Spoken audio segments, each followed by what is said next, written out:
Alright, it's Henry again, and this is my review of my 1:100 scale Leo.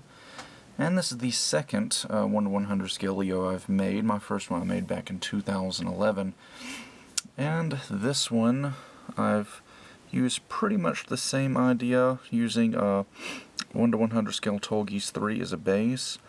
Only I've put a little bit more effort into this guy and made, I think, a better Leo than my first one. So as you can tell, this is what it looks like completely unpainted. This is just Tolgeese 3 parts, a little bit of resin, a little bit of epoxy putty. And this is what it looks like, and I think it looks really, really nice. Really happy with the way it turned out. And let's go ahead and put a coat of paint on this guy, and we'll continue the review from there. And after about a week of painting, this is what the Leo ends up looking like. Went with a slightly darker shade of green for this Leo than my first one. This is actually Tester's Olive, straight out of the bottle. A little bit darker shade for the pre-shading, but the highlights are just straight out of the bottle. I actually really like it. I think it's a little bit more color accurate than my first Leo. I think my first Leo was a little bit too green, a little bit too bright. This one has a duller, darker, bit more militaristic look to it. The brown is pretty much the same as on my first Leo: shoulder joints, elbows, hands, feet, etc. Used a kind of light bluish gray for the crotch thrusters and the thrusters on the back skirts, bright red for the stripes on the head. And then just used my little Oz decals I got from Samuel Decal and some generic caution markings. Went pretty conservative with the caution markings, didn't do as many as I usually do. So anyway, this is what the kit looks like painted. Like I said, it's got several accessories. One of the things I really wanted to do with this Leo is make sure he's like the deluxe version. I wanted to include as many accessories as possible. So we've got the standard Leo machine gun, pretty simple. I included the Dabra Gun. Originally I was going to do the just standard Tolgeese Dabra Gun, but I actually modified it a little bit. I'll show you more of that when I get around to weapons accessories. And of course the shield, again modified slightly. I got two beam sabers, again modified slightly. The bazooka, right there. The shoulder-mounted cannons, and last but certainly not least, the largest accessory, the flight pack, which I think turned out really nice. So, now that we've done our little intro, let's get into articulation. Now, most of the articulation on this kit is about the same as the high-grade Tolgeese 3 that I based this on. However, some of the articulation I had to modify and basically scratch build my own joints, namely the shoulder joints, elbow joints, and knee joints.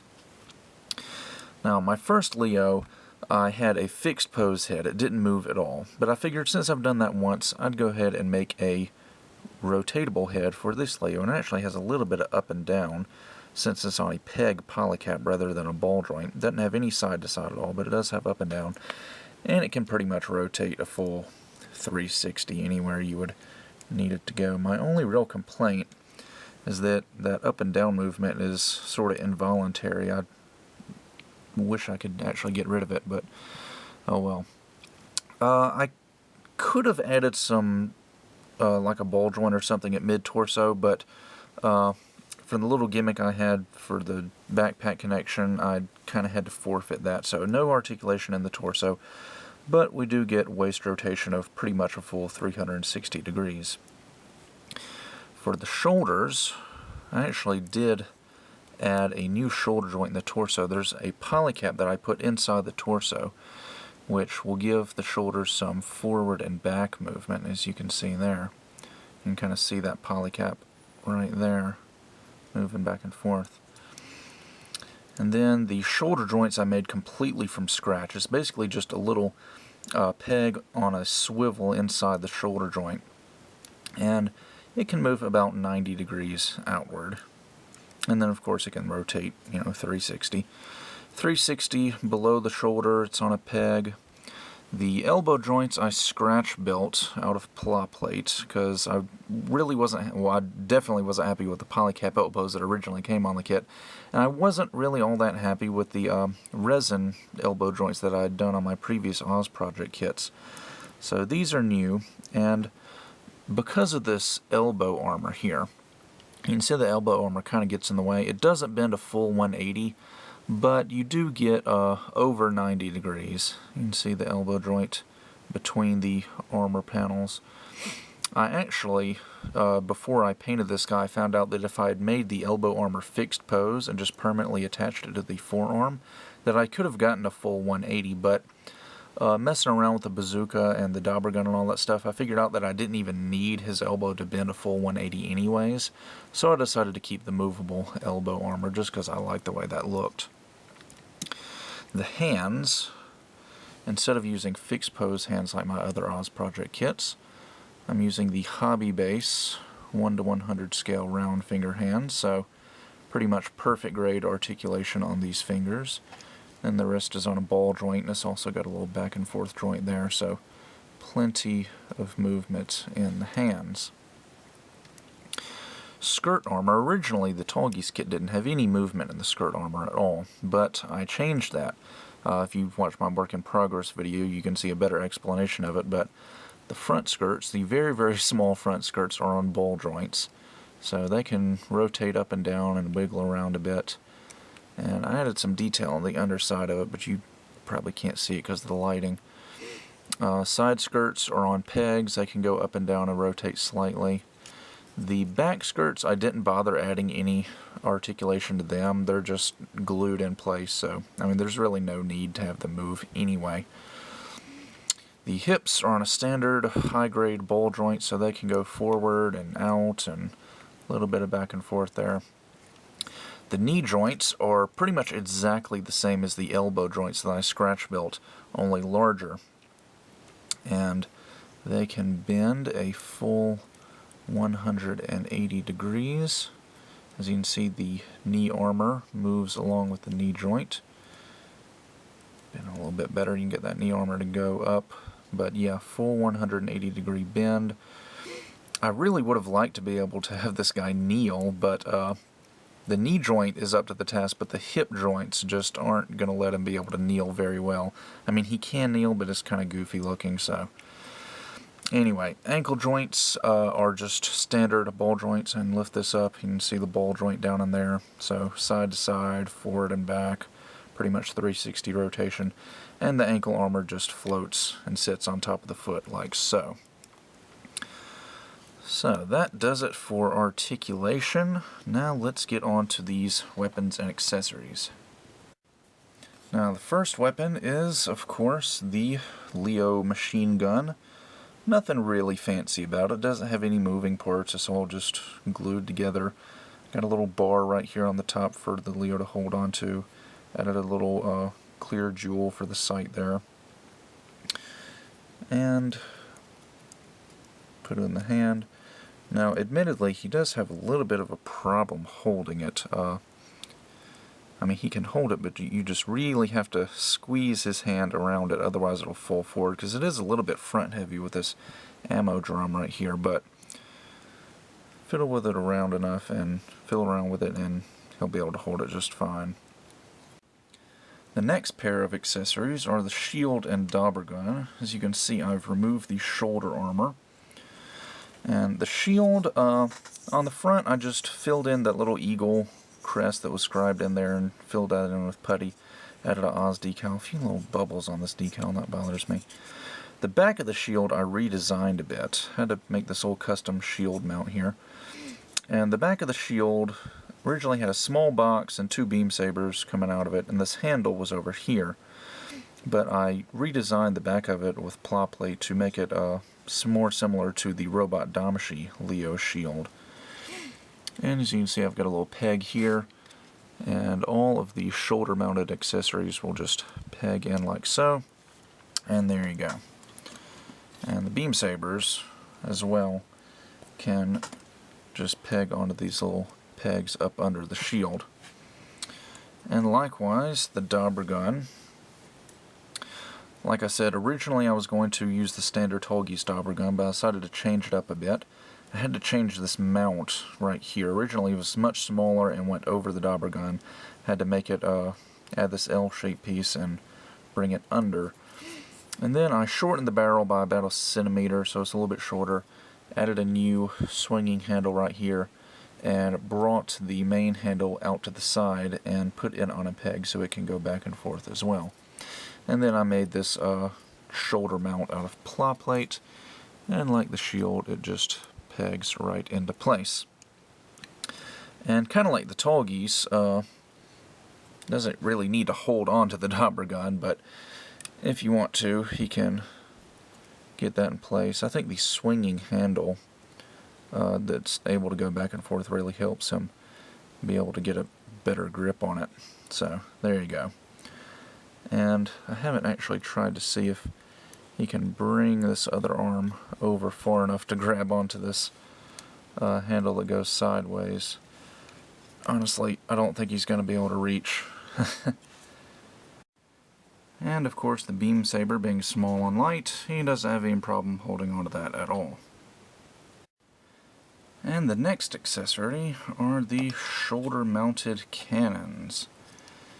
And these I made pretty much completely from ply plate. Got some tubes for the cannon barrels. And just like everything else on the shoulders, they're going to peg in. Just like so.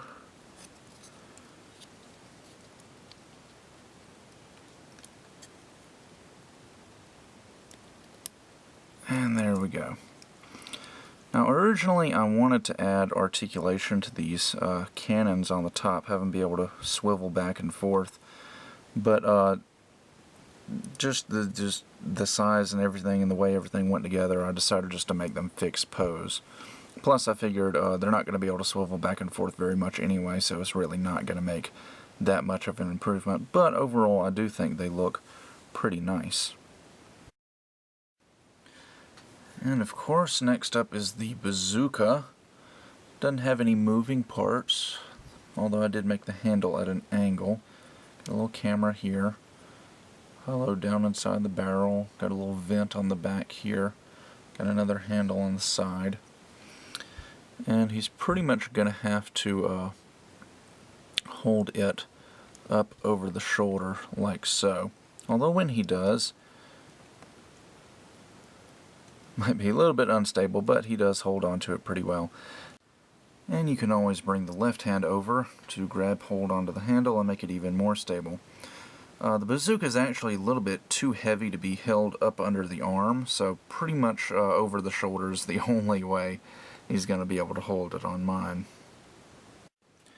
And the last, yet the largest accessory Leo comes with is the flight pack.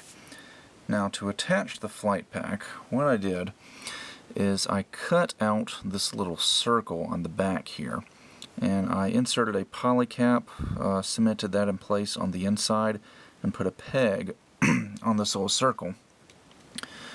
So all you gotta do is pop this guy out, a little peg there, polycap inside there. And then we've got the flight pack. I'll move Leo over for a second.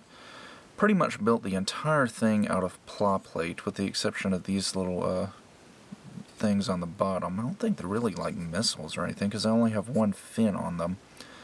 They sort of look like missiles though. Anyway, got some vents here on the back, got some panel lines and some just little details. Big Oz decal here, again with the silvering a little bit, but it's just the Oz decals that silvered on me, but little caution markings did fine. Anyway, it's got a peg on the back that will fit into that polycap. Carefully just slide that in place, and there we go. And you'd think it would make Leo really, really back heavy, and he is somewhat back heavy, But I haven't had any problems with him standing up at the flight pack at all, so balance doesn't seem to be that big of an issue. But of course, where the flight pack is really going to shine is when you put Leo on an action base. You get all those nice aerial poses of Leo flying through the air, despite not being a flight-type mobile suit, having to use this little backpack to do so. But overall, I do think it's probably the coolest looking accessory I've made for Leo. I didn't expect it to turn out as well as it did, but I really, really like it. And of course, before I wrap up, I want to do a couple of comparisons. Here is my Oz Project 2013 Leo, next to my Tallgeese Project 2011 Leo. As you can see, there's an obvious color difference and an obvious height difference, and a proportion difference as well. And also throughout the course of the review you can see there's an articulation difference. So I think almost in every way my new Leo is an improvement over the older one, and I'm really, really happy with the way my new Leo has turned out. Also, here just for a size comparison, here's my Leo next to the 1:100 scale high grade Tallgeese. As you can see, Tallgeese is meant to be taller, and he is a bit taller. He's not an enormous mobile suit like a lot of people seem to think, but Tallgeese is a bit taller than the other mobile suits from Gundam Wing. And here, just for another Master Grade comparison, here's Master Grade Wing Gundam. So, that about does it for my review of my custom 1:100 scale Leo ground type for my Oz project. And like I said, I'm really, really happy with most everything that came out. I do have a couple of little complaints. I think the elbow joints and knee joints I made work really well. The range of movement is good. There's no awkward gaps between the joints. They're just a little bit fragile. You didn't really get a sense of that on the during the review, but while working on with it, they kept wanting to come unglued, and I had to end up pinning them in place. But overall, I think they did pretty well. That's just kind of a minor nitpick. The head rocking back and forth kind of loosely like this sort of bothers me, but again, that's just a minor nitpick. Color-wise, I really like the green and the brown I used. I think I might have used a little bit too light of a gray on the weapons. It really doesn't bother me too much on like the machine gun, but on the bigger weapons like the Dabra Gun and the Bazooka, I think maybe I should have gone with a darker gray. But again, those are just minor nitpicks. Overall, I'm really happy with the way this guy turned out, and I think it's head and shoulders above and beyond what I did for my first Leo 2 years ago, back in 2011. So, that about does it for this review, and with that, I'll see you guys next time.